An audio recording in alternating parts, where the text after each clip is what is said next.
क्योंकि आपको radio activity समझ में आएगी तो फिर आप चैडविक का एक्सपेरिमेंट समझ पाओगे। और उसकी डिस्कवरी जो है न्यूट्रॉन की, वो रेडियो एक्टिविटी से ही हुई थी। तो हम यहाँ पर अब रेडियो एक्टिविटी के कंसेप्ट को देखते हैं कि वो क्या है। और उसके बाद हमारा, वैसे तो रेडियो एक्टिविटी बहुत बड़ा टॉपिक है, लेकिन यहाँ हम रेडियो एक्टिविटी को सिर्फ रेडियो एक्टिव रेडिएशंस की प्रॉपर्टीज के हिसाब से देखेंगे। तो इसके लिए हम यहाँ से शुरुआत करते हैं। सबसे पहले रेडियो एक्टिविटी से। ये रेडियो एक्टिविटी जो है ये असल में है क्या, या रेडियो एक्टिविटी आप किससे कहते हो। यानी असल शॉर्ट डेफिनेशन इसकी ये है, फेनोमेना यानी ये कुदरती अमल है ऑफ किसका, इमिशन ऑफ some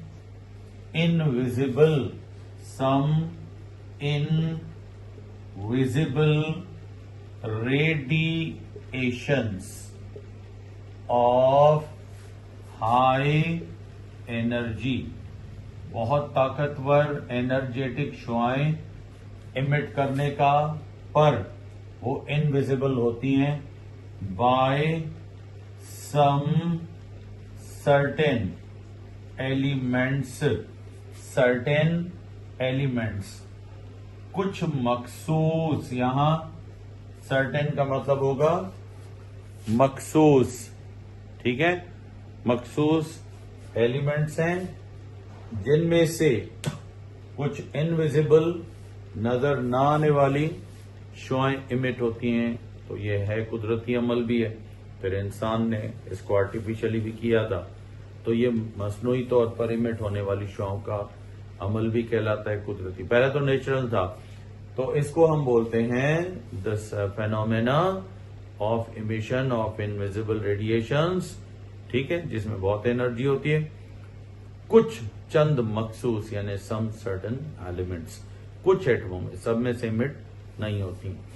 अब इसमें लिखोगे दोज एलिमेंट्स, वो वाले अनासिर, वेज के जो क्या करेंगे, इमिट करते हैं।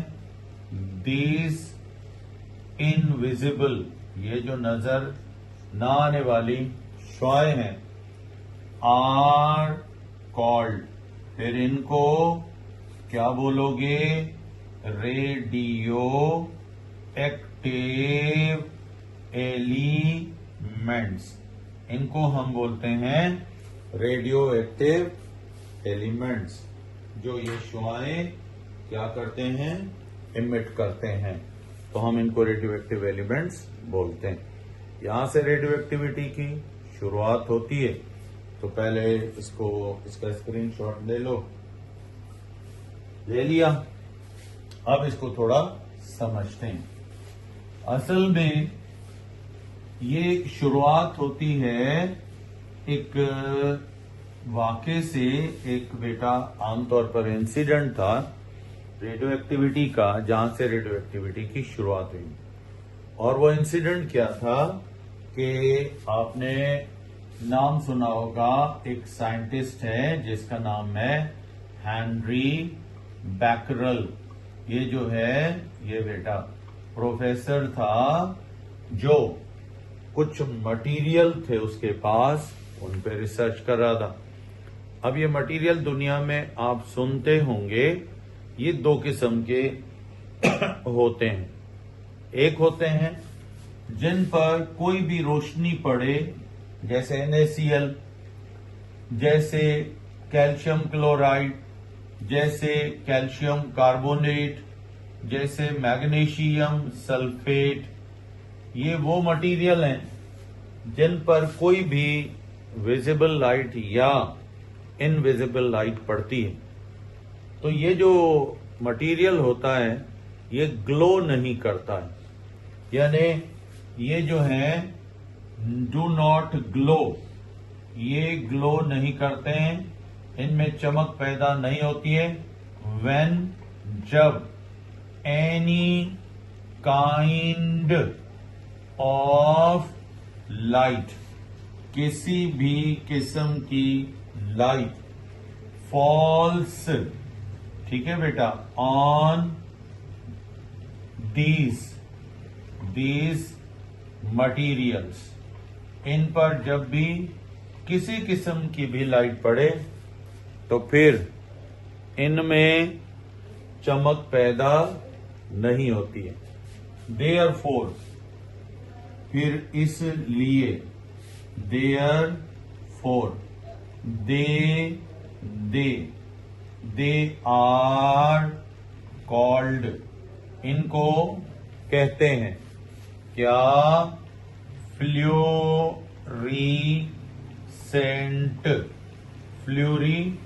फ्लोरीसेंट मटीरियल्स, चमकने वाले मटीरियल्स, यानी ग्लो करने वाले मटीरियल्स, यानी इन पर रोशनी पड़े तो इनमें चमक नहीं पैदा होती है और इस वजह से इनको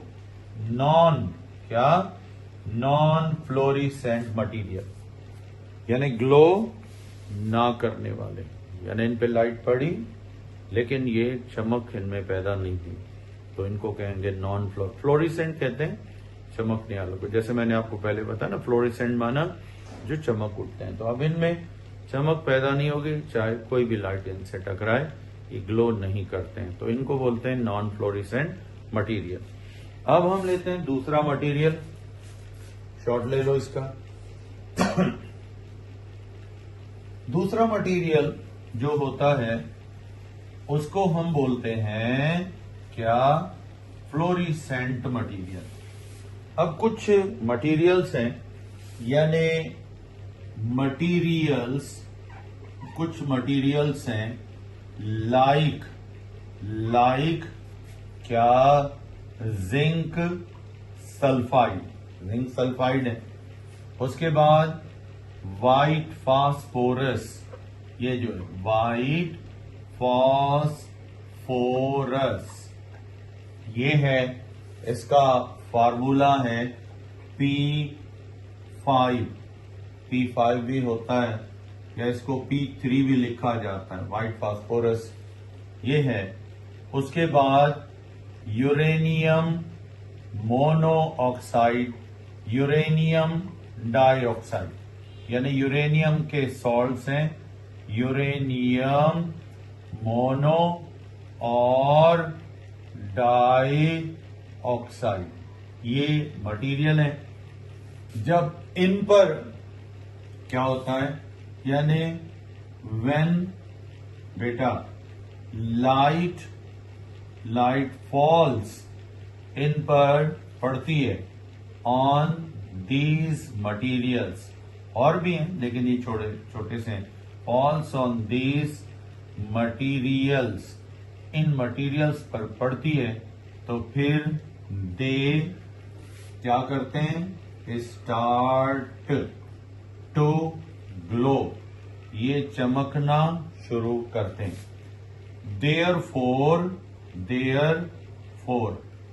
इसलिए they are called as, फिर इनको क्या बोला जाता है? इनको कहा जाता है फ्लोरिसेंट मटीरियल, चमकने वाला मटीरियल, ठीक है, ग्लो करने वाला मटीरियल। तो दुनिया के बेटा जितने भी मटेरियल्स हैं ये दो टाइप के होते हैं। एक होता है बेटा ऑलमोस्ट फ्लोरिसेंट, यानी कोई भी लाइट पड़ी तो ग्लो करेगा, और दूसरा नॉन फ्लोरिसेंट। अब जो रेडियो एक्टिविटी है वो नॉन फ्लोरिसेंट में नहीं होती, ये ज्यादातर जो है रेडियो एक्टिव मटीरियल ये फ्लोरिसेंट मटीरियल में आता है। इसको अभी 10 मिनट हो गए, मैं इसको अभी ऑफ करके फिर चलाऊं, ये पीस बन जाएगा अलग से। अब नेक्स्ट जो है हम आगे इसी पे जाएंगे, तो नेक्स्ट हमारा टॉपिक यही चल रहा है। अब बेटा जो फ्लोरिसेंट मटेरियल है ये हेनरी बेकरल इसी फ्लोरिसेंट मटेरियल पे रिसर्च कर रहा था। तो इसको कुछ रिजल्ट्स मिले कि यूरेनियम के कुछ सॉल्ट्स थे। अब इनमें सॉल्ट्स ऑफ यूरेनियम कौन से हैं? सॉल्ट्स ऑफ यूरेनियम, यूरेनियम के सॉल्ट्स में ये है UO, इसको बोलते हैं uranium mono oxide, uranium monoxide. और दूसरा है UO2, यूरेनियम डाई ऑक्साइड, ये है। और इनमें थोड़ा सा इम्प्योरिटीज, असल में ये सॉल्ट है, अब इनमें कुछ एडिशनल चीजें मिल जाती हैं, उनको इम्प्योरिटीज बोलते हैं, जैसे लेड मोनोऑक्साइड, लेड डाइऑक्साइड, ये मिल जाएं तो अब ये सारे मिक्सचर को आप क्या बोलते हो? इसको बोलते हो पिच ब्लेंड। क्या बोलते हो इसको? Pitch blend. तो ये रेडियो एक्टिव मटेरियल का पिच ब्लेंड है, एक मिक्सचर सॉल्ट का है जिसमें ये इम्प्योरिटी है लेड ऑक्साइड के, और ये दो सॉल्ट्स आते हैं। तो यूरेनियम के ऑक्साइड्स जब लेड ऑक्साइड के साथ मिक्स हो जाएं तो ये कहलाता है पिच ब्लेंड। और ये था फर्स्ट रेडियो एक्टिव मटेरियल, यानी अगर पूछा जाए कि रेडियो एक्टिव मटेरियल पहली दफा जो डिस्कवर हुआ, जिसको एक्सपेरिमेंट में यूज किया गया, वो कौन सा वाला था? वो pitch blend of uranium oxides या सॉल्ट से। तो यहां इन बेटा सॉल्ट्स पे किसने रिसर्च की? हेनरी बेकरल ने। और इसने एक नया कैरेक्टर कुछ एटमों के अंदर देखा, और वो एटम जो नेचुरल थे वो कौन से वाले थे? इसको मैं मिटा रहा हूं पहले। तो वो थे लेड से ऊपर वाले एलिमेंट।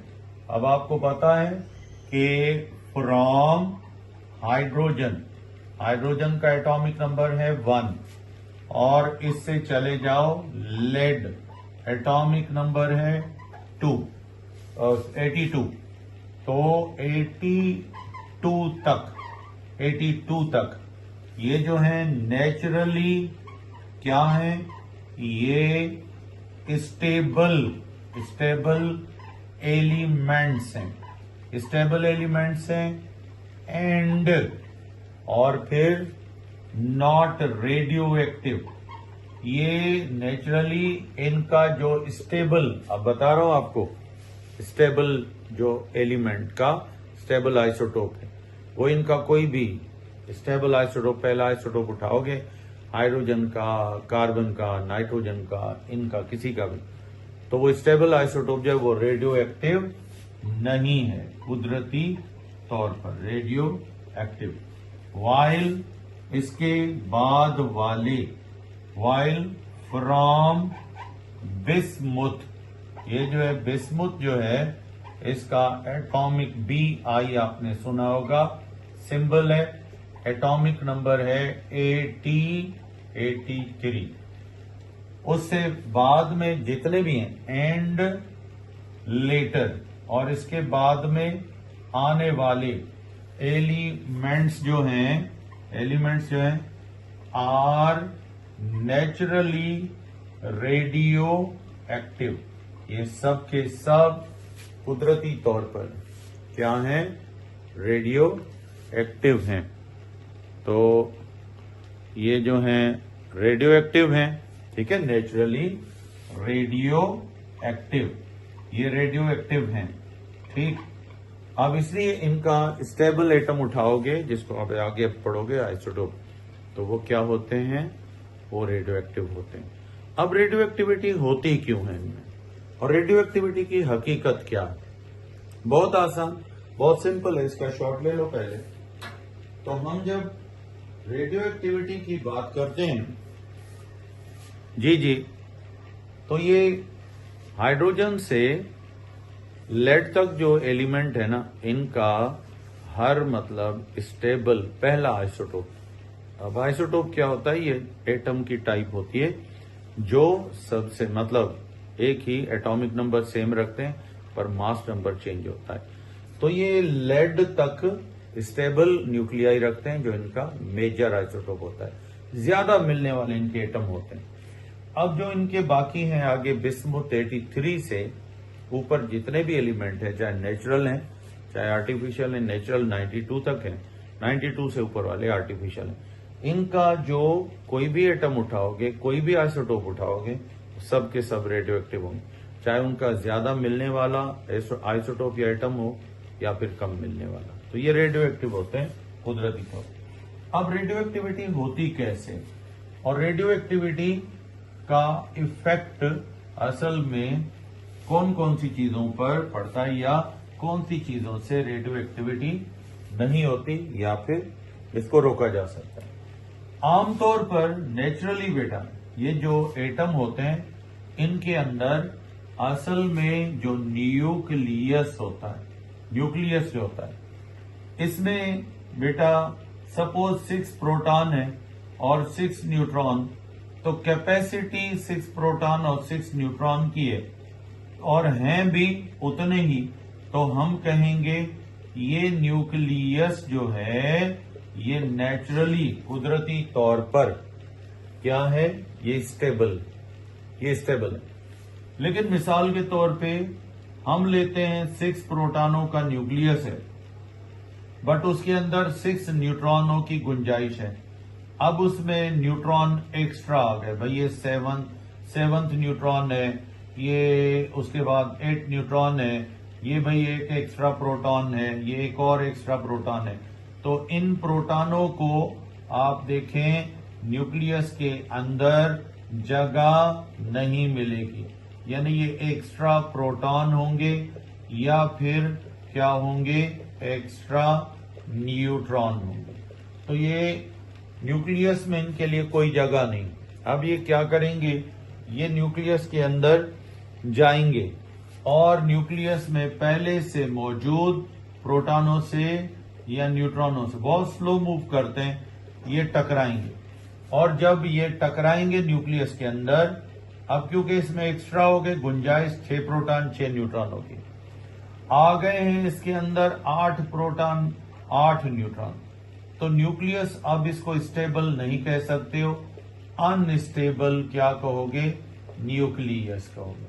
तो अगर अनस्टेबल न्यूक्लियस है तो फिर इधर क्या होगा, ये जो एक्स्ट्रा न्यूट्रॉन है, एक्स्ट्रा प्रोटॉन है, ये एक दूसरे से टकराएंगे और फिर क्या होगा, ये तबाह हो जाएंगे, ये भी तबाह होंगे और जब ये तबाह होंगे तो फिर ये कुछ जर्रात की शक्ल में, यानी इनका तबाह होने का अमल होगा। तबाही के अमल को हम बोलते हैं डिसइंटीग्रेशन बोलते हो, और फिर ये शुआएं निकलेंगी अल्फा, बीटा और गैमा। तो इसका मतलब है रेडियो एक्टिविटी के दौरान, इसी को आप रेडियो एक्टिविटी बोलते हो, यानी जो न्यूक्लियस है, न्यूक्लियस के अंदर प्रोटॉन न्यूट्रॉन अपनी एक्चुअल कैपेसिटी से ज्यादा हो जाते हैं। न्यूक्लियस में कैपेसिटी नहीं होती कि उन एक्सेस प्रोटॉनों की या न्यूट्रॉनों की वो उनको अकोमोडेट कर सके, जगह दे सके।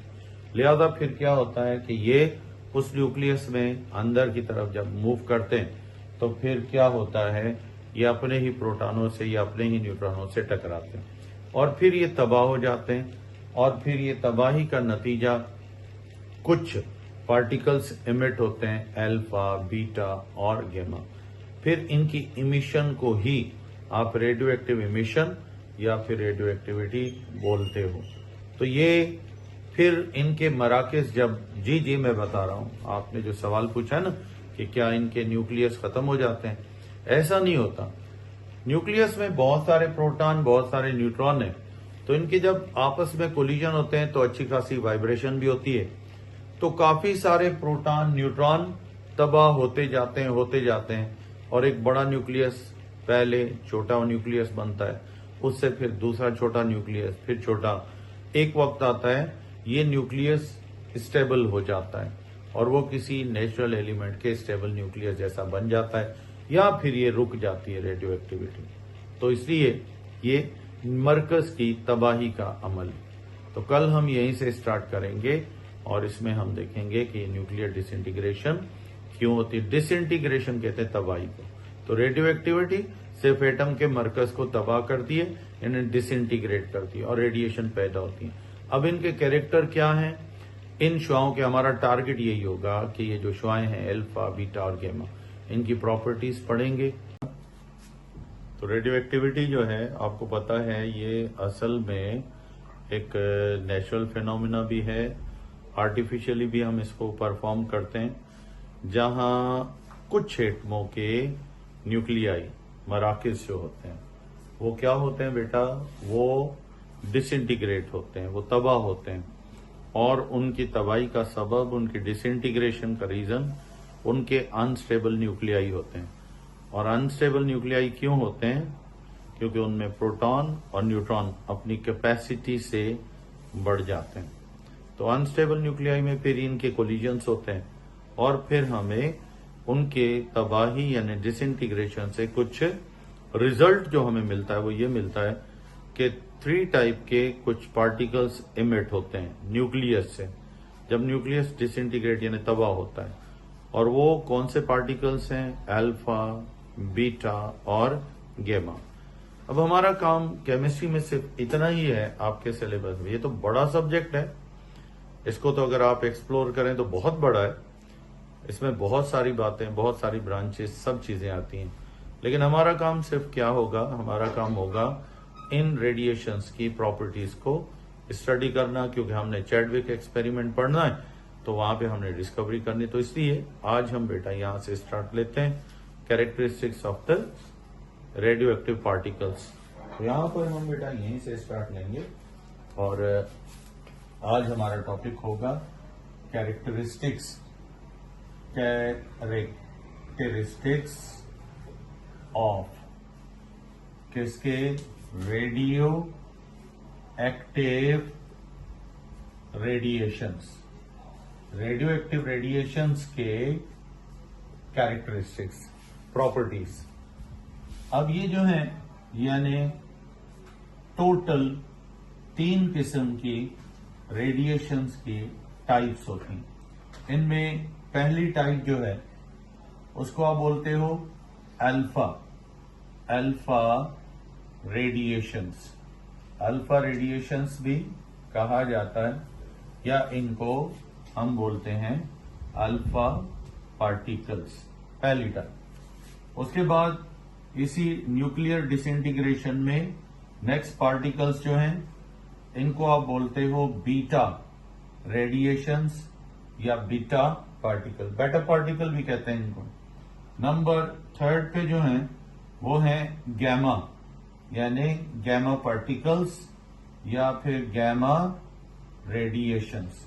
ये 3 किस्म के रेडिएशंस हैं या पार्टिकल्स हैं जो इमिट होते हैं during nuclear disintegration of radio active material. Radio activity होगी चाहे आर्टिफिशियल हो चाहे नेचुरल हो, उसमें 3 किस्म की शुआएं खारिज होती हैं, अल्फा, बीटा और गामा।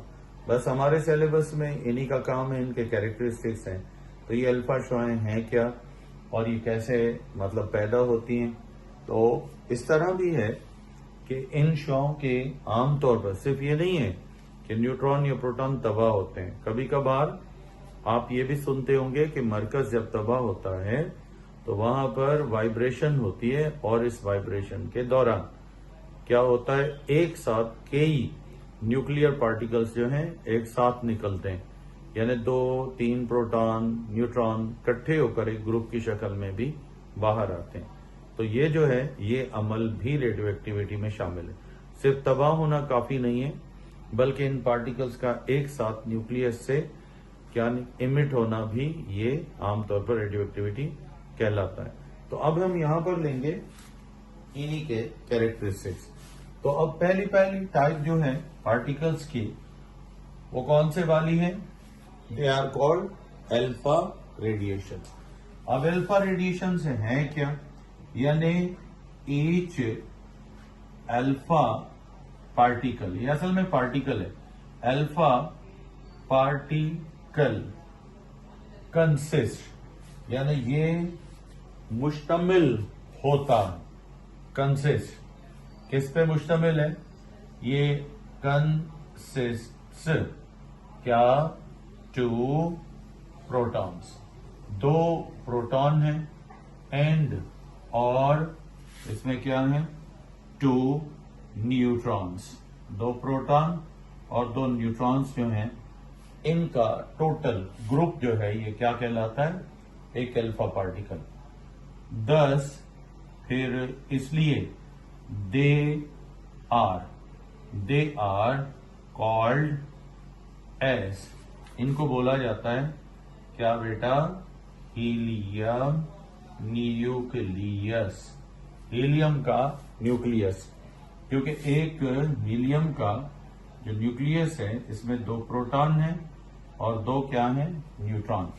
तो इस वजह से ईच अल्फा पार्टिकल, हर एक जो अल्फा पार्टिकल है, हैज मास, अब इसका वजन या मास इज इक्वल टू, ये कितना होता है?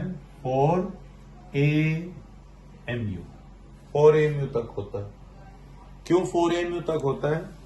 क्योंकि 2 प्रोटॉन है और 2 क्या है? न्यूट्रॉन। तो 1 प्रोटॉन 1 AMU के बराबर, 1 न्यूट्रॉन 1 AMU के बराबर। तो इस तरह इनका मास बनेगा टोटल एक अल्फा पार्टिकल का कितना? 4 AMU के बराबर। शॉर्ट ले लो, इसका ले लिया। अब मैं इसको मिटाता हूं। अब और भी इनकी प्रॉपर्टीज हैं। अब देखो, अगर हम इस अल्फा पार्टिकल को क्या करते हैं? ब्रेक करते हैं, तोड़ते हैं, तो हमें क्या मिलते हैं? 2 प्रोटॉन मिलते हैं और 2 क्या मिलेंगे? न्यूट्रॉन मिलेंगे। तो ये इसकी कंपोजिशन है। ये इसको तोड़ें तो ये हमें मिल सकते हैं। अल्फा पार्टिकल से 2 प्रोटॉन मिल सकते हैं और 2 आपको क्या मिल सकते हैं? न्यूट्रॉन्स मिल सकते हैं। उसके बाद अब इतना तो आपको पता ही है कि न्यूट्रॉन पे तो कोई चार्ज नहीं है, लेकिन प्रोटॉन पर है। तो फिर हम कह सकते हैं कि ईच अल्फा पार्टिकल, हर एक अल्फा पार्टिकल जो है, हैज मास। मास तो आपने लिख लिया, कितना होगा? ये है 1.67 इंटू 10 पावर -24 ग्राम, इंटू कर दो 4। अब ये टोटल बनेगा 4 7 28 और 4 6 24 प्लस 2 26 और 2, और उसके बाद ये बनेगा 6.68 into 10 power -24 grams. And 4 AMU भी बताया आपको, ये अगर ग्राम्स में कहें तो इतना होगा। तो ये ग्राम्स में मास हो गया। एंड चार्ज, और चार्ज हर अल्फा पार्टिकल पर क्या होती है? इज +2 की चार्ज होती है, और या फिर ये होती है 1.602 10 पावर -19 कॉलम्स। ये इतनी चार्ज है। अब इसको हम मल्टीप्लाई किससे करेंगे? 2 से। तो ये हमारा हो जाएगा 4, यहां पे 0 4, और उसके बाद 6 का हो जाएगा 12, फिर ये हो जाएगा 2 और 1, ये हो जाएगा 3.204 10 पावर -19 क्या कॉलम। ये होगा इसकी चार्ज। नहीं, पोजीशन थोड़ा सा ऐसे कर देते हैं, हल्का सा। सही, बस ठीक है, नोट कर लें इसको।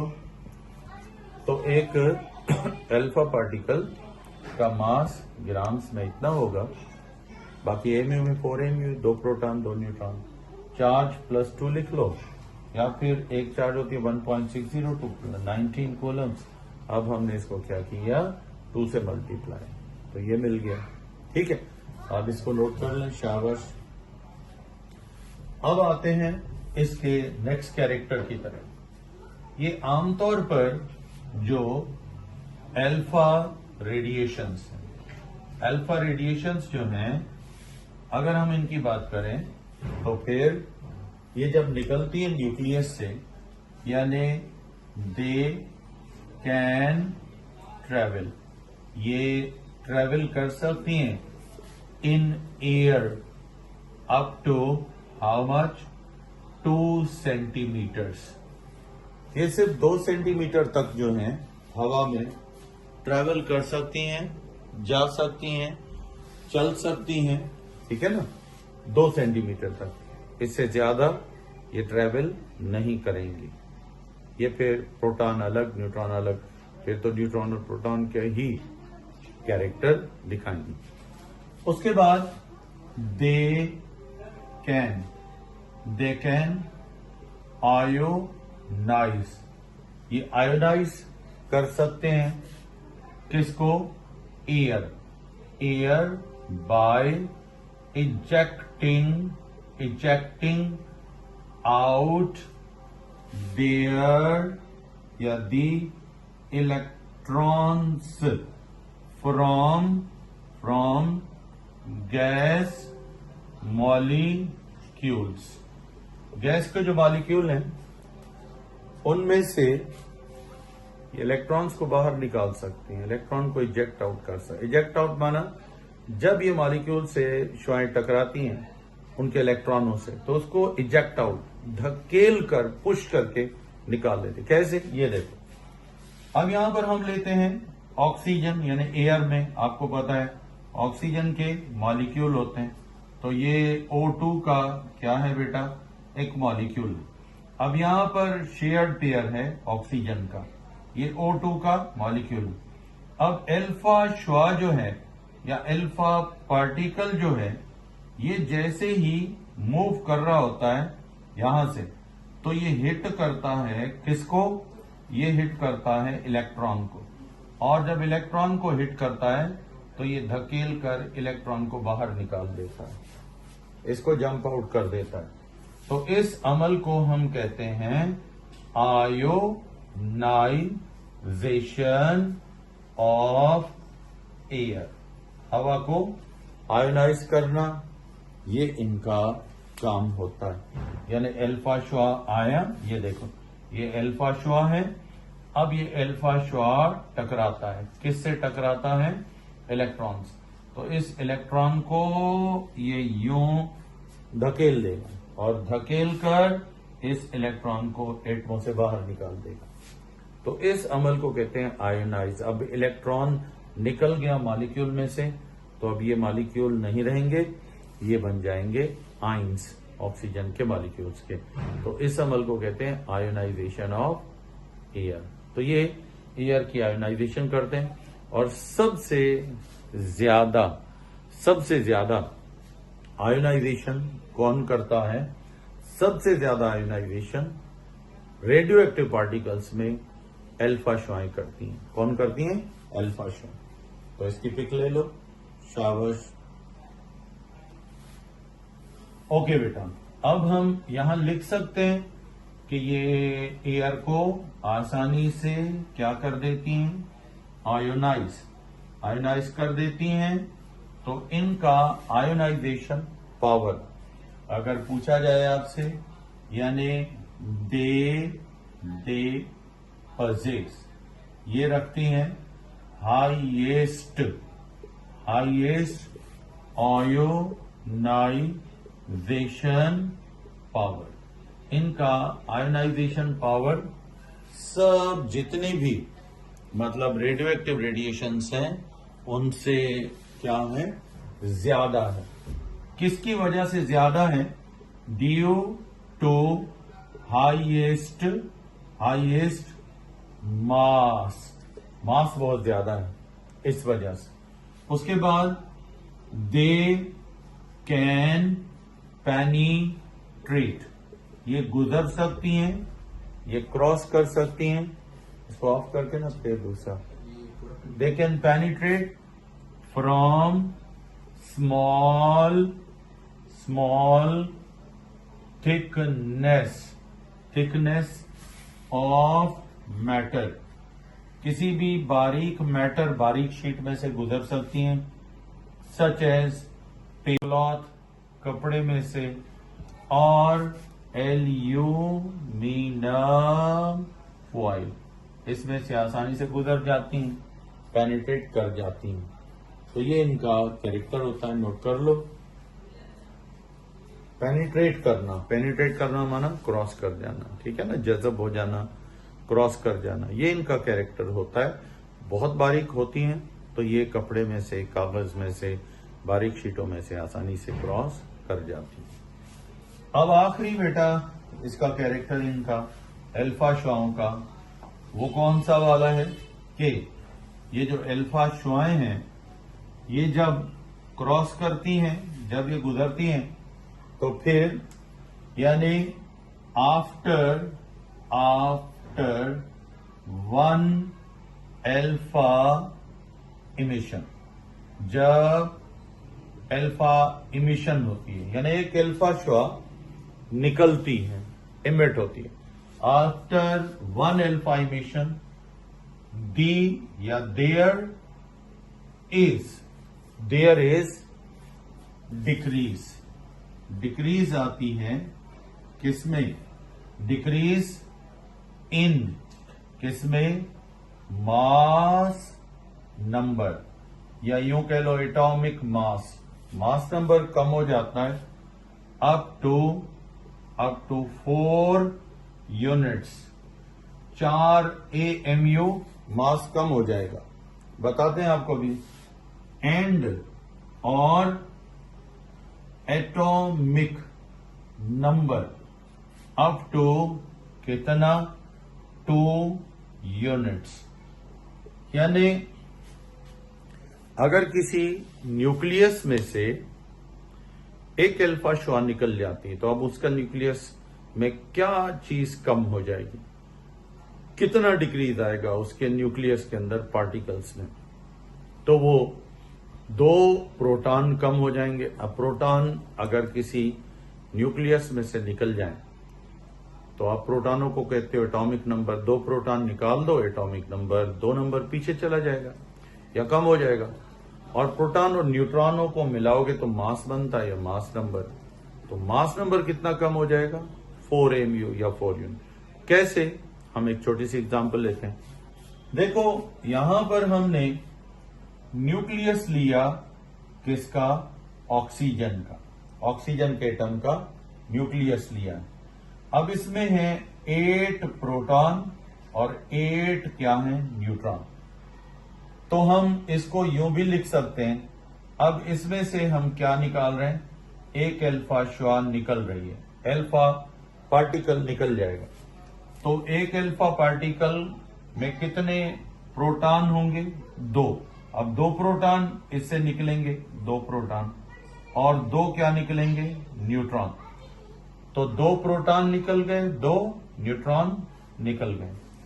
अब बताएं 8 में से जब 2 निकल गए तो प्रोटॉन बचे 6 प्रोटॉन, और न्यूट्रॉन जो थे ये भी 2 निकल गए तो 6 न्यूट्रॉन बचे। अब हम देखते हैं कि यहां नया एटम का न्यूक्लियस, सिर्फ न्यूक्लियस की बात हो तो ये था ऑक्सीजन का। अब जब इसमें से ये जो है 2 प्रोटॉन निकल गए, अब किसका न्यूक्लियस बन गया? कार्बन का। और कार्बन के न्यूक्लियस में 6 प्रोटॉन 6 न्यूट्रॉन होते हैं, और ये एक अल्फा शुआ है, और एक अल्फा शुआ किसके इक्वल होती है? हीलियम के। तो इसको फिर हम शॉर्ट में यूं लिखते हैं, मास नंबर यहां लिखा होता है 16 ऑक्सीजन का, और एटॉमिक नंबर कितना है? 8 लिखा हुआ है। कितना लिखा हुआ है? 8। और इधर कार्बन का एटॉमिक नंबर कितना है? 6, और मास नंबर 12। हीलियम आपको पता है एटॉमिक नंबर 2 है, मास नंबर 4। तो देख लें, जब हमने किसी एक न्यूक्लियस में से जिसका एटॉमिक नंबर 8 है, अगर ये नजर नहीं आ रहा मैं थोड़ा ऊपर करके यहां लिख रहा हूं 8 इसका एटॉमिक नंबर है, तो देखें 2 प्रोटॉन निकल गए, 6 बच गए, तो एटॉमिक नंबर 6 हो गया।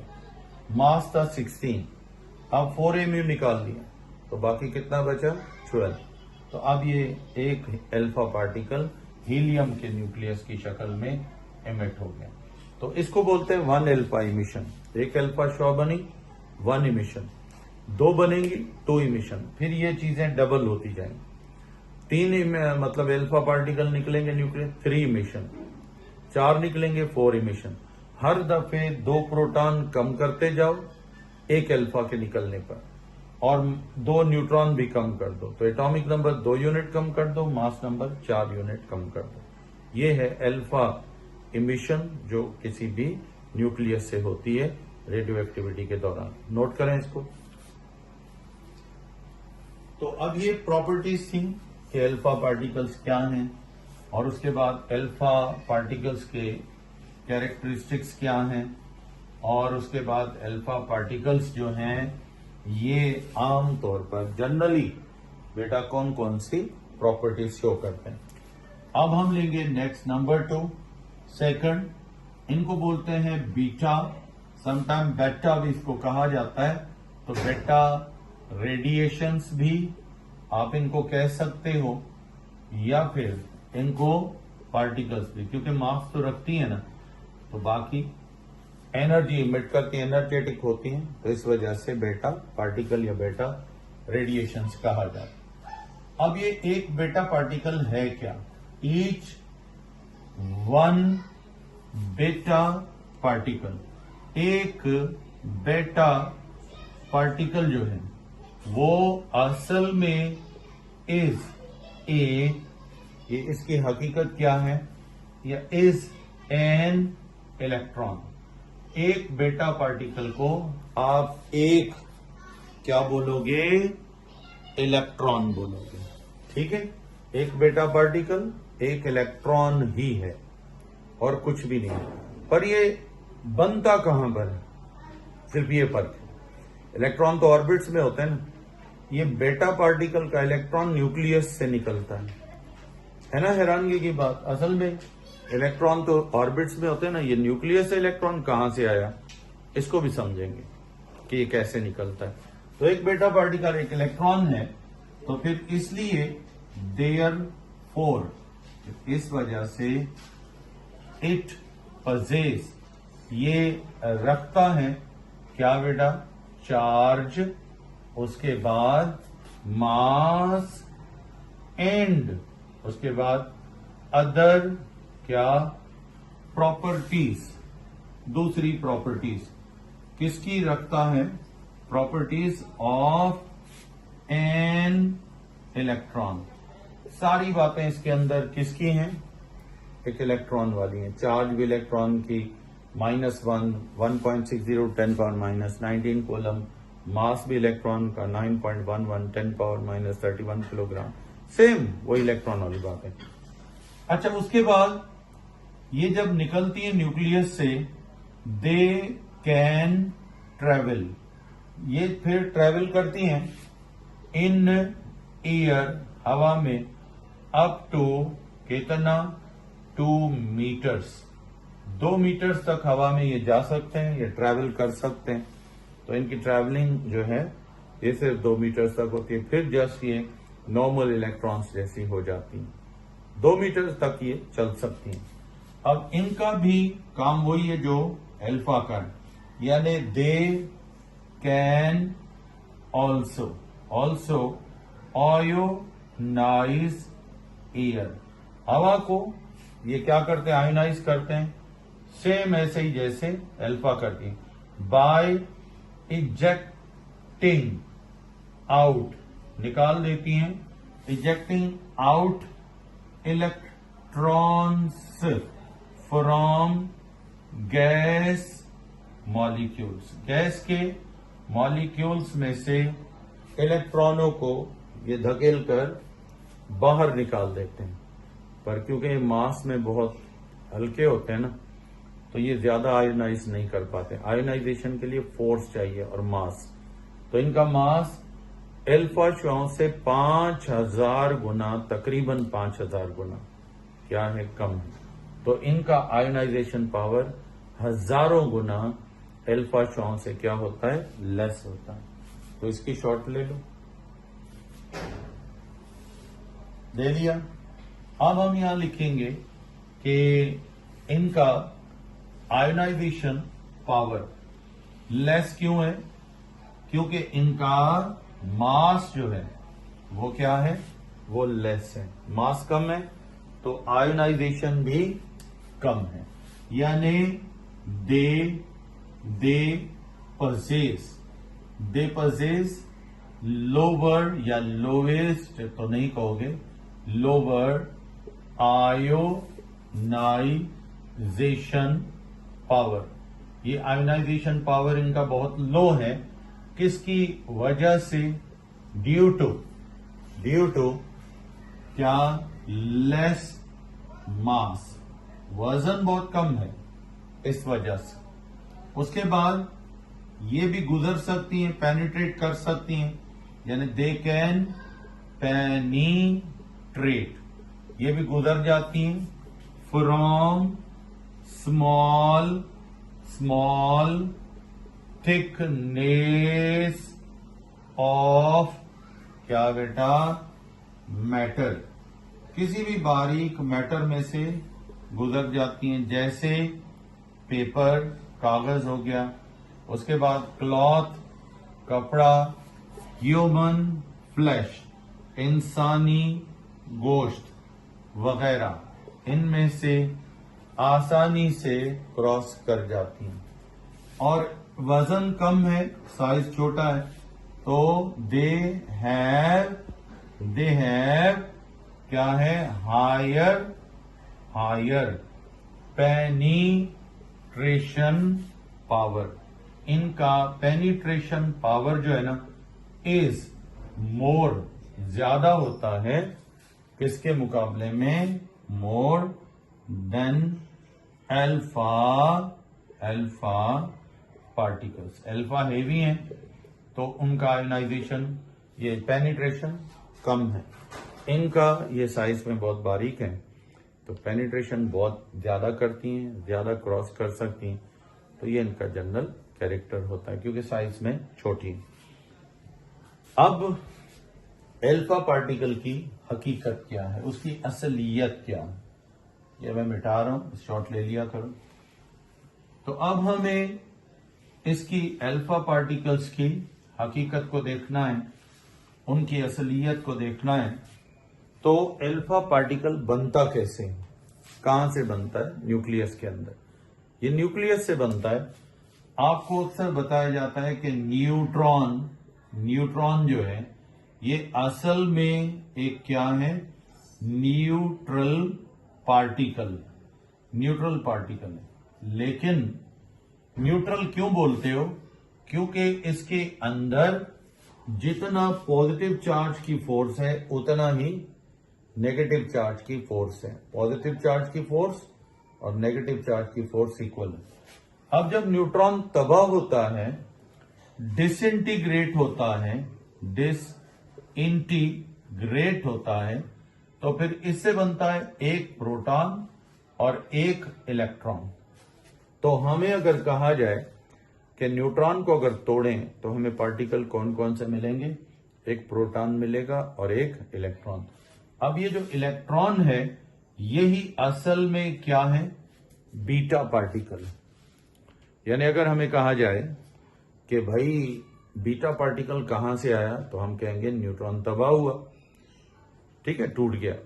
एक उसने दिया प्रोटॉन और दूसरा क्या दिया, इलेक्ट्रॉन। अब ये समझ लो कि न्यूट्रॉन था, टूट गया, प्रोटॉन भी थे। अब न्यूट्रॉन टूटता है और यहां पर हम कह सकते हैं भाई 8 प्रोटॉन थे, 8 क्या थे, न्यूट्रॉन। अब एक न्यूट्रॉन तबाह हो गया, हाँ एक न्यूट्रॉन। अब एक न्यूट्रॉन जो है वो डिसइंटीग्रेट हो गया, तबाह हो गया, तो न्यूट्रॉन बचते हैं 7। लेकिन वो किस में कन्वर्ट हो गया है, एक प्रोटॉन में और एक इलेक्ट्रॉन। तो आपको पता है वो जो 8वां न्यूट्रॉन था जो तबाह हो गया, उसकी जगह खाली हो गई है, वेकेंट हो गई। तो उसकी जगह कौन ले लेगा, ये प्रोटॉन जो यहां बना है। तो अब प्रोटॉन पहले 8 थे, अब कितने हो जाएंगे, 9 प्रोटॉन हो जाएंगे और न्यूट्रॉन 7 हो जाएंगे, ठीक है। लेकिन इस इलेक्ट्रॉन, क्योंकि प्रोटॉन तो न्यूक्लियस में ही होता है ना, वो बन भी जाए तो उसको न्यूक्लियस में उसी न्यूट्रॉन की जगह मिल जाती है, तो वहीं पे आ जाता है। तो अब प्रोटॉन तो यहाँ पे आ गए। अब बचा कौन? इलेक्ट्रॉन। तो क्या इलेक्ट्रॉन न्यूक्लियस में रह सकता है? इलेक्ट्रॉन की जगह न्यूक्लियस में नहीं है, बना है टूटने से, लेकिन ये न्यूक्लियस में नहीं रहता। अब ये निकलता है एक बीटा पार्टिकल बन के न्यूक्लियस, ये बीटा पार्टिकल बन के निकल जाता है। तो इसी वजह से इस इलेक्ट्रॉन को बीटा पार्टिकल कहते हैं। और ये न्यूक्लियस से कब निकलता है? जब न्यूक्लियस का न्यूट्रॉन तबाह होता है और उसमें से प्रोटॉन बनता है, वो तो न्यूक्लियस में ही रह जाता है, लेकिन इलेक्ट्रॉन की क्योंकि वो जगह ही नहीं है तो फिर इलेक्ट्रॉन इमिट हो जाता है। तो ये है बीटा पार्टिकल की हकीकत।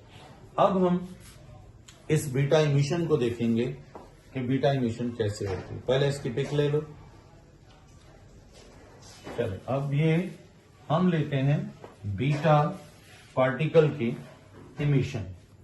यानी ये कहता है कि ड्यूरिंग बीटा इमिशन, जब एक बीटा पार्टिकल इमिट होता है, इमिशन होती है, तो फिर क्या होता है? ये कहता है एटॉमिक नंबर बीटा इमिशन से क्या होगा? बढ़ेगा। Emission atomic number increases, atomic number increase होता है up to 1 unit, 1 unit atomic number बढ़ जाता है। वाइल, जबकि मास नंबर, जो मास नंबर है रिमेन्स सेम, ये मास नंबर सेम रहता है। कैसे? ये देखें, हमने सपोज ये नाइट्रोजन का हमने लिया आइसोटोप। नाइट्रोजन के अंदर 7 क्या है? प्रोटॉन्स हैं। और ये एक आइसोटोप है जिसके अंदर हैं कितने? 8 न्यूट्रॉन है। इसके नाइट्रोजन के वैसे तो 7 न्यूट्रॉन वाला स्टेबल होता है, लेकिन इसके 3 एटम होते हैं, उनको आइसोटोप बोलते हैं। नाइट्रोजन के 3 आइसोटोप है। नाइट्रोजन 14 मास वाला भी है, 15 मास वाला भी है, 16 वाला भी। तो यहां हम उठा रहे हैं 15 वाला। तो अब ये देखो, नाइट्रोजन का मास है 15 और एटॉमिक नंबर है 7। 7 और 8 प्लस करोगे, ये 15 मास नंबर बन गया। अब इसमें से एक न्यूट्रॉन तबाह होता है, एक न्यूट्रॉन तबाह हो गया। अब ये जो न्यूट्रॉन तबाह हो गया, तो इससे क्या बना? ये जो न्यूट्रॉन तबाह हुआ है, एक प्रोटॉन बना है और एक क्या बना है? इलेक्ट्रॉन। अब प्रोटॉन तो न्यूक्लियस में चला जाएगा, पहले 7 थे, अब एक इससे बना है, तो ये कितने हो जाएंगे? 8 प्रोटॉन। लेकिन न्यूट्रॉन तो एक तबाह हो गया ना, वो तो कम हो गया, तो कितने हो गए? 7 न्यूट्रॉन। अब देखते हैं, ये नया 8 प्रोटॉन अगर होंगे तो कौन सा एटम होगा जिसका एटॉमिक नंबर 8 होता है? तो ये आपको पता है, ये हमेशा होता है ऑक्सीजन। अब ऑक्सीजन का एटॉमिक नंबर कितना है? 8 है। और ऑक्सीजन का मास नंबर कितना है? ऑलमोस्ट यहां पे अगर इसको हम लेंगे तो ये हो जाएगा कितना बेटा? यहां पे एक, इसमें हम लेते हैं इसका सेम, ये 9 न्यूट्रॉन वाला आइसोटोप। अब हम इसमें से एक न्यूट्रॉन देखते हैं तबाह हो गया, क्योंकि नाइट्रोजन 15 भी अभी मैंने आपको बताया और नाइट्रोजन 16 भी। तो अब ये जब तबाह हुआ तो यहां नाइट्रोजन हमारे पास था 16, 15 वाले से ऑक्सीजन नहीं बनेगा, दूसरे आइसोटोप बने, और इसका मास नंबर है 16, एटॉमिक नंबर 7। तो जब इसमें से न्यूट्रॉन निकल गया, तबाह हो गया, तो इसमें थे 7 प्रोटॉन। अब एक प्रोटॉन बना, प्रोटॉन कितने हो गए? 8। तो 8 प्रोटॉन का हमेशा ऑक्सीजन का ही न्यूक्लियस बनता है। अब देखते हैं मास। एक न्यूट्रॉन जो ब्रेक हुआ है, तो न्यूट्रॉन अब 9 से कम होकर, 9 से कम होकर कितने हो गए? 8। लेकिन प्रोटॉन थे 7, अब कितने हो गए? 8। तो 8 और 8 कितने हो गए? 16, ये बन गए। अब एक बीटा पार्टिकल, ये वाला एक इलेक्ट्रॉन, ये चला जाएगा। तो इसका मतलब है जब बीटा इमिशन होती है तो उसमें हमेशा कोई भी आइसोटोप आप उठाओगे तो उसके प्रोटॉन जितने भी होंगे, एक न्यूट्रॉन टूटेगा, एक प्रोटॉन बनेगा, वो न्यूक्लियस में एक प्रोटॉन बढ़ जाएगा और न्यूट्रॉनों की तादाद एक नंबर कम हो जाएगी। यूं कह लो कि मास नंबर तो फिर भी सेम रहेगा, लेकिन एटॉमिक नंबर जो है ना वो एक नंबर बढ़ जाएगा, क्योंकि एक प्रोटॉन बढ़ता है तो प्रोटॉन आपको एटॉमिक नंबर बताते हैं। तो इस तरह ये बीटा इमिशन होती है। 1 बीटा इमिशन मास नंबर बढ़ाती नहीं है, एटॉमिक नंबर को बढ़ाती है। नोट कर लें इसको, शाबाश। अब इसके बाद नेक्स्ट पार्टिकल्स आते हैं, और नेक्स्ट पार्टिकल्स कौन से हैं उनको हम बोलते हैं गैमा पार्टिकल्स। नंबर 3 है, और इन पार्टिकल्स को आप क्या बोलते हो? गैमा पार्टिकल्स या गैमा रेडिएशंस। गैमा पार्टिकल्स या गैमा रेडिएशंस। अब गैमा पार्टिकल्स या गैमा रेडिएशंस क्या हैं? यानी दीज आर वेटलेस। ये ऑलमोस्ट क्या होते हैं? वेटलेस क्या होते हैं? फोटॉन्स होते हैं। यानी गैमा रेडिएशंस या गैमा पार्टिकल एक्चुअली गैमा के फोटॉन होते हैं। They have no mass. इनमें मास बिल्कुल नहीं होता, ऑलमोस्ट वेटलेस होते हैं। They have no mass and no charge, और चार्ज भी इन पे कोई भी नहीं होती। दे पजेस, ये अपने अंदर रखते हैं क्या बेटा? ऑल फ्रीक्वेंसी या ऑल सेम कैरेक्टरिस्टिक्स। ये सेम कैरेक्टरिस्टिक्स रखते हैं ऑफ एक्स रेज की फ्रीक्वेंसी, एक्स रेज की एनर्जी वगैरह। आज यहां तक शॉर्ट ले लो, सेशन आपका अभी ऑफ होने वाला है, तो कल इनकी थोड़ी और प्रॉपर्टीज भी हैं इनका, फिर हम एटॉमिक नंबर पे भी इफेक्ट देखेंगे, मास नंबर पे भी। पहले पिक ले लो। तो कल हम इनका इफेक्ट देखेंगे कि मास नंबर पर क्या इफेक्ट करते हैं, आयोनाइजेशन कितनी कर सकते हैं, पेनिट्रेशन कितनी कर सकते हैं, और उसके बाद ये आमतौर पर एटमों पे इनके क्या इफेक्ट होते हैं न्यूक्लियस पे। और उसके बाद फिर चैडविक एक्सपेरिमेंट है, वो बहुत आसान है। अब ऑलमोस्ट आपका ये टॉपिक जो है ना कंप्लीट हो जाएगा और क्लियर हो जाएगा।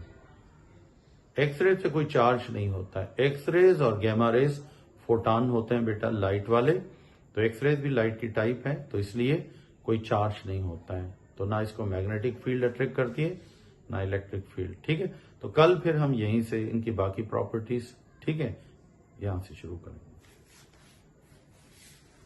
तो कल आपने बेटा गैमा रेडिएशंस, यहां से हम बेटा स्टार्ट करेंगे गैमा पार्टिकल्स या गैमा रेडिएशंस। कल मैंने इसका थोड़ा बहुत आपको बताया था कि इन पर कोई चार्ज नहीं होती है, यानी दे कैरी नो चार्ज, और इन पर कोई चार्ज नहीं होती है। उसके बाद नेक्स्ट ये है कि they are photons of high energy of light. यानी लाइट जो है हाई एनर्जी वाली जो होती है उसके फोटॉन्स होते हैं। ठीक है, उसके बाद नंबर 3 बेटा, थर्ड जो है वो ये है कि they possess same energy as कौन सी बेटा? X rays, photon. इनकी एनर्जी इतनी ही होती है जितनी एनर्जी किसकी होती है? फोटॉन्स की होती है, एक्स रेज की। ये उनकी एनर्जी होती है बराबर। ठीक। उसके बाद बेटा दे कैन आयोनाइज, यानी ये आयोनाइज कर सकते हैं किसको बेटा? एयर। पर क्योंकि बहुत छोटे होते हैं, ये लाखों की तादाद में इकट्ठे हो जाएं, तो फिर थोड़ा बहुत एयर को आयोनाइज कर सकते हैं। बाकी ये नॉर्मली बेटा हम कभी नहीं कह सकते कि ये मुकम्मल आयोनाइजेशन लाइट की कर सकते हैं। तो इसलिए क्योंकि वेट कम है तो आयोनाइजेशन पावर भी सबसे कम है, यानी they possess very small ionisation power. इनका आयोनाइजेशन पावर कोई बहुत ज्यादा नहीं होता है, ठीक है, बहुत कम आयोनाइजेशन पावर होता है इनका। ठीक। ड्यू टू, किसकी वजह से? ड्यू टू वेटलेस नेचर, क्योंकि इनकी नेचर जो है वो ऑलमोस्ट कौन सी है? वेटलेस है, इस वजह से। नोट करें जल्दी से, शाबाश।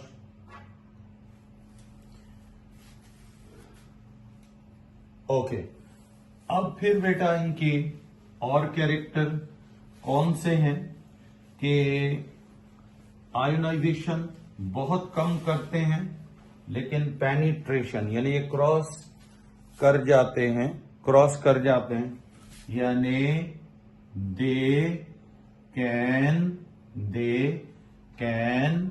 Penetrate from all kinds of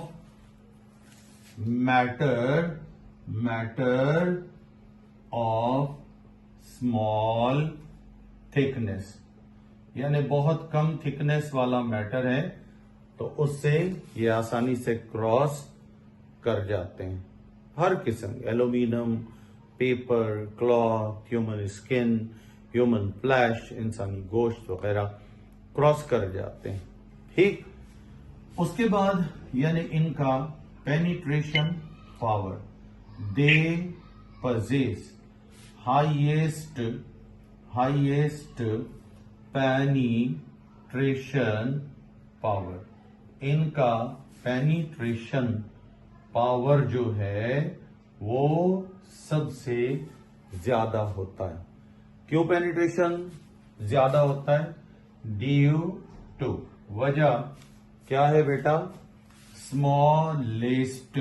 smallest size and high energy, ये बहुत ज्यादा एनर्जी रखने वाले हैं इस वजह से। और दूसरी बात, ये साइज में सबसे छोटे हैं, इस वजह से आप कह सकते हो कि इनका पेनिट्रेशन पावर बहुत कम है। ठीक। अब बेटा नेक्स्ट कैरेक्टर इनका कौन सा वाला है? नेक्स्ट कैरेक्टर ये है कि ये पेनिट्रेट, आपको पता है एक मेटल होता है, बस स्क्रीनशॉट आप ले लिया करो, जब ये एंड वाली लाइन पे पहुंच जाओ तो आप यहां से स्क्रीनशॉट आप खुद ले लिया करो।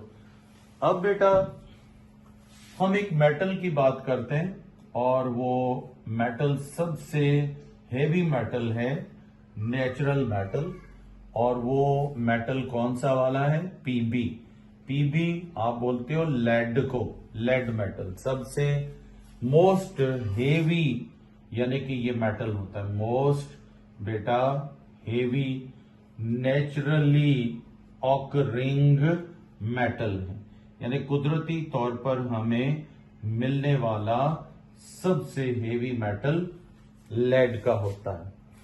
और इसमें से तो कोई शुआ गुजर नहीं सकती, कोई शुआ नहीं गुजर सकती, लेकिन इतना है कि अगर ये 20 सेंटीमीटर इसकी ये थिकनेस है, मोटाई है, लंबाई या चौड़ाई है, तो इसमें से ये जो गैमा रेस हैं ये कितने सेंटीमीटर तक जा सकती हैं? इसमें 20 सेंटीमीटर थिकनेस तक अगर मैटर है तो इसमें से ये क्रॉस कर जाती हैं। कोई शुआ इसमें से क्रॉस तो क्या इसको टच करके हिट करके वापस चली जाती है, लेकिन ये जो शुआएं हैं ये न सिर्फ ये कि इसको हिट करती हैं बल्कि इसके अंदर तक चली जाती हैं 20 सेंटीमीटर तक। इससे आप अंदाजा करें इनका पेनिट्रेशन पावर कितना हाई होता है। तो इसलिए हम लिख सकते हैं कि दे कैन पेनिट्रेट फ्रॉम कहां से? 20 सेंटीमीटर थिक लेड ब्लॉक, यानी ये लेड के कितने 20 सेंटीमीटर मोटे ब्लॉक में से आसानी से क्या कर जाती हैं? क्रॉस कर जाती हैं, पेनिट्रेट कर जाती हैं। तो इस वजह से हम ये कह सकते हैं कि इनका पेनिट्रेशन पावर बहुत हाई होता है, बहुत ज्यादा होता है। पिक ले लो जल्दी से, शाबाश।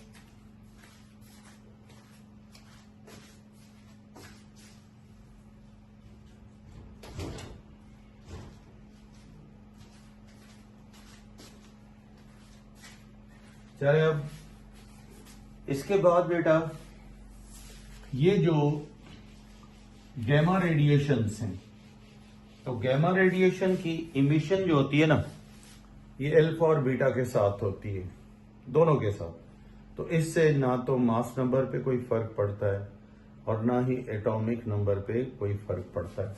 यानी हम लिख सकते हैं कि there is no change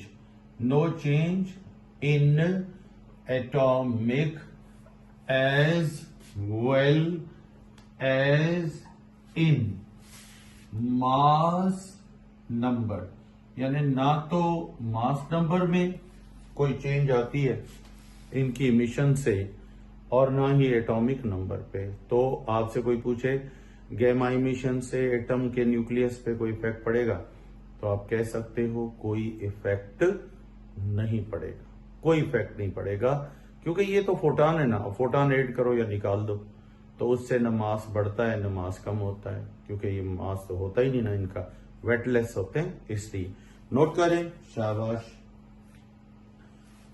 okay, अब ये था बेटा रेडियो एक्टिव रेडिएशंस और उनकी